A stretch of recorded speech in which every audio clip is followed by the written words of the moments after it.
today cover my favorite topic, which is love. I've always found it curious that the one commandment that Jesus emphasized on was love God with all your heart, all your soul, all your mind, all your strength, and to love your neighbor. And I think it's curious because it seems like the one thing you could never command someone to do. Have you ever tried commanding someone to you love me? That's not how love works. You can't force someone to love. Just by its nature, love is something that is freely given, and it has to do with your desire. There's so many things in there that it seems like such an odd thing to command. Yet, it's not just one of the commandments, it's the greatest commandment. Jesus says, of all the commandments, this is the greatest. St. Paul says that all the commandments can be summed up in this: love God and love your neighbor. So, when I first started, of course I've heard this all my life.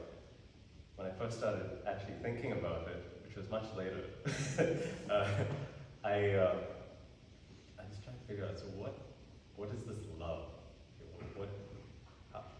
Is this different from what I've been thinking about what love is? And this thing. So,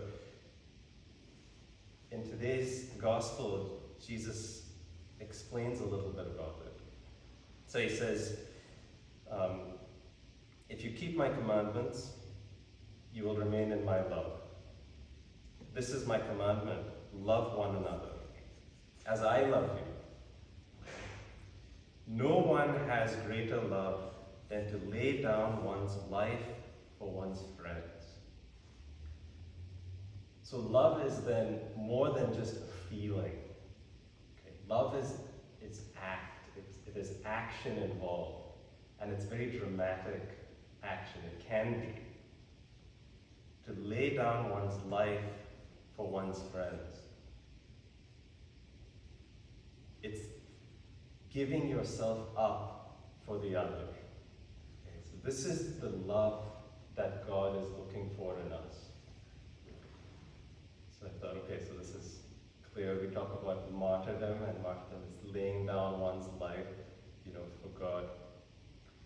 But there's a much more common laying down of life that happens in our lives. Which is perhaps more appropriate or more relevant to each one of us, which is the laying down of our wills, our desires, our wants, every day, a little by little, for God and for one another. So I feel like sometimes with some people I know, there's times when, with siblings, for example, you feel like, I love my siblings so much that I would die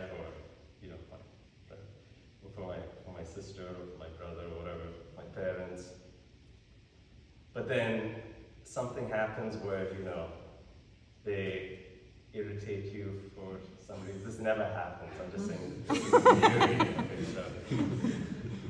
If they irritate you for some reason, or there's some quirk they have, or they speak in a funny way to you, or they make fun of you, all of a sudden you're like, retaliate, But I think those are the times when you're called to lay down your life, out of charity, out of love for your friends.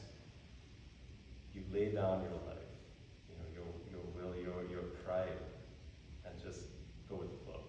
So this is not to say that they have license to do whatever they want to do. Okay, so it's more so to look out more for what can I do to help this situation? What can I do to spread love in this situation, rather than my gut reaction to retaliate. So this kind of laying down of life can sometimes feel a lot more difficult than the dramatic one. Sometimes we think if we're faced with a decision where, if you don't tell me you hate your family, I'm going to kill you. And you say, no, you can kill me, I love my family. Sometimes that seems a lot easier than the little things. The little things can be quite challenging and very easy to forget.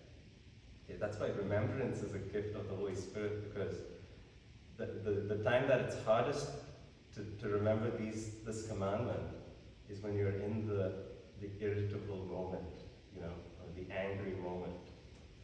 So this is something that is an ongoing project. All of us all have room to grow in this love. Okay? So now the next question is, why?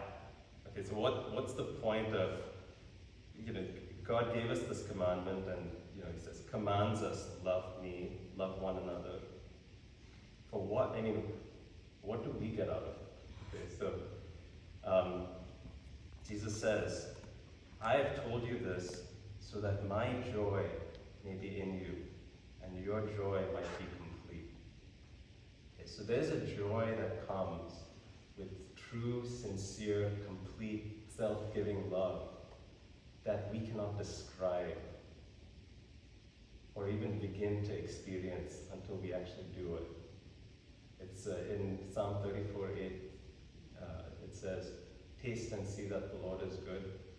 So that tasting, I don't know, was it Sarah's sister? No, it wasn't Sarah's sister, it was Teja's sister.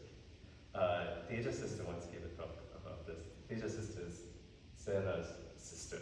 Okay, so she came to Dubai and she said, the taste and see is always a beautiful image, because it's like you have a scoop of ice cream and you taste it, it's amazing. And then someone says, how is it? And then you're trying to describe this flavor, but it's impossible to describe. There's the sweet, there's the vanilla, there's this, there's that, there's all these things. But it's kind of pointless. Like, you can write a whole paper on, the flavor of this wonderful ice cream. It doesn't matter. Like, until the person tastes it, they're not going to understand what you're talking about. Or they might think they do, because they got all the degrees and all to understand all these things. But they really don't understand until they taste. Okay, so it's the same with this joy. We can use all the language in the world to try to explain what this joy is like. We can say that it's a joy that no one can take away from you. It's a joy that cannot be extinguished. It's beyond anything you can imagine. We can say all these things, but you never really know what it is until you experience it. And this is the joy that Jesus had. Okay, so this is what joy is. Okay, it's not the fake things that we go through, once in a while. This is the real joy. Okay? I have told you this so that my joy may be in you, and your joy be complete. That's the fruit of this love. So it's not oppressive. It's not think of all the negative words which aren't coming to my mind right now. It's not all the bad things that we might associate with the words command, and force, love me, whatever. It's not that. It's something liberating. It's something freeing. It's joy that is complete. Okay, you'll be left lacking for nothing. So this is what is offered to us. Okay, this is all part of God's plan for all humanity. He commands us to love Him, not because He wants us to love Him alone, but because He wants us to be happy. He wants us to be joyful. And He knows better than anyone else what makes us truly joyful and truly happy. And it's Him. He's the only one who can really satisfy our deepest longing for happiness, joy, peace, everything. It's all in Him.